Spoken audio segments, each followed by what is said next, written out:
السلام علیکم ورحمۃ اللہ وبرکاتہ نحمدہ ونصلی علی رسولہ الکریم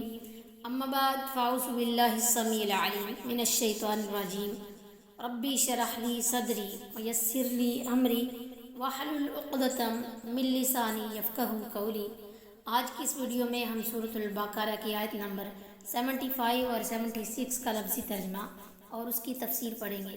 اعوذ باللہ من الشیطان الرجیم، بسم اللہ الرحمن الرحیم۔ افتطمعون، کیا پھر تم توقع رکھتے ہو، ان یؤمنوا، کہ وہ مان لیں گے، لکم، تمہارے لیے، وقد کانا، اور تھا، فریق، ایک گروہ، منہم، ان میں سے،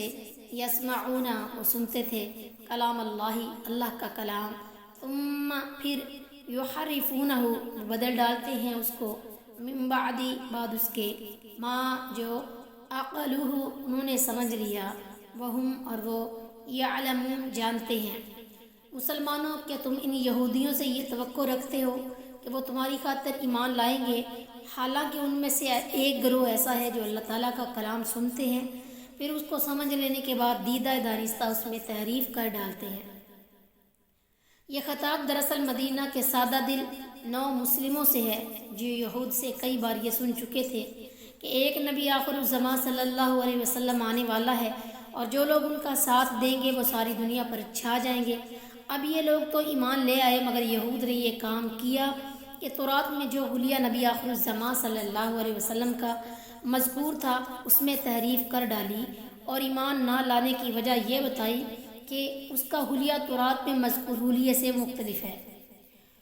وَإِذَا لَقُوا، اور جب وہ ملتے ہیں، الَّذِينَ آمَنُوا، جو لوگ ایمان لائے ان سے، قالوا، وہ کہتے ہیں، آمنا، ہم ایمان لائے، وَإِذَا، اور جب، خلا، اکیلے ہوتے ہیں، بعضهم، ان کے بعد، إِلَى بَعْضٍ، بعض کے پاس، قالوا، کہتے ہیں، أَتُحَدِّثُونَهُمْ، کیا بتلاتے ہو انہیں، بِمَا فَتَحَ اللَّهُ، جو اللہ نے ظاہر کیا، علیکم، تم پر، لِيُحَاجُّوكُمْ، تاکہ وہ حجت تم پر لائیں، بِهِ، اس کے ذریعے، عِندَ رَبِّكُمْ، تمہارے رب کے سامنے سے، افلا تعقلون، تو کیا تم نہیں سمجھتے۔ یہ لوگ جب ایمان والوں سے ملتے ہیں تو کہتے ہیں، ہم بھی محمد صلی اللہ علیہ وسلم پر ایمان لے آئے، اور جب خلوت میں ایک دوسرے سے ملتے ہیں تو کہتے ہیں، کیا تم مسلمانوں کو وہ راز کی باتیں بتاتے ہو جو اللہ نے تم پر کھولی ہیں، کہ وہ اپنے پروردگار کے ہاں ان باتوں کو تمہارے خلاف بطور حجت پیش کر دے، تمہیں کچھ بھی عقل نہیں رہی۔ اس آیت سے معلوم ہوتا ہے کہ نبی آخر الزمان صلی اللہ علیہ وسلم کو پہچاننے کے لیے تورات وغیرہ میں خاصا مواد موجود تھا، جس سے یہ لوگ نبی آخر الزمان صلی اللہ علیہ وسلم کے مدینہ آنے سے پہلے لوگوں میں مشہور کر چکے تھے، اور ان میں کچھ لوگ نبی آخر الزمان صلی اللہ علیہ وسلم کے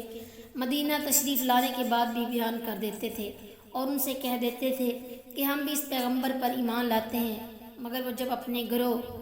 کے ہاں جاتے تو انہیں یہ کہتے کہ تم مسلمانوں کو تورات کی ایسی باتیں کیوں بتاتے ہو جو تمہارے اپنے خلاف جاتی ہیں، کیا تم یہ چاہتے ہو کہ اللہ کے حضور مسلمان تم پر حجت قائم کریں؟ کہ یہ لوگ پورا علم ہونے کے باوجود بھی ایمان نہ لائے تھے۔ مسلمانوں سے بات کرنے سے پہلے کچھ تو سوچ لیا کرو۔